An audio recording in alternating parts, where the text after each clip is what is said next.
اعوذ باللہ من الشیطان الرجیم بسم اللہ الرحمن الرحیم السلام علیکم ورحمۃ اللہ وبرکاتہ۔ اس ویڈیو میں آپ کو حجابات قلبی دور کرنے کے بارے میں بتایا جائے گا۔ ویڈیو کی طرف جانے سے پہلے اگر آپ نے اس چینل کو سبسکرائب نہیں کیا تو جلدی سے چینل کو سبسکرائب کر کے بیل کے بٹن میں آل کو دبائیے گا تاکہ آنے والی ہر ویڈیو آپ کو سب سے پہلے مل سکے۔ سلوک کی راہ کے مسافروں کو کبھی فرحت ہوتی ہے اور کبھی ان کے دل پر ایسے حجابات مسلط ہو جاتے ہیں کہ انہیں اپنی عبادات میں مزہ نہیں آتا اور انہیں یہ سمجھ نہیں آتی کہ آیا وہ اپنی منزل کی طرف جا رہے ہیں یا نہیں۔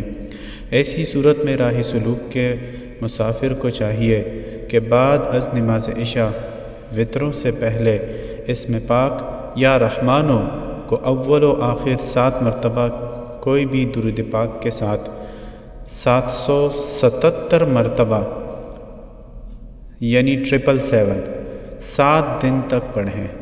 8ویں دن روزہ رکھیں۔ روزہ کھولنے کے بعد ایک تسبیح یا اللہ یا رحمان کی کریں۔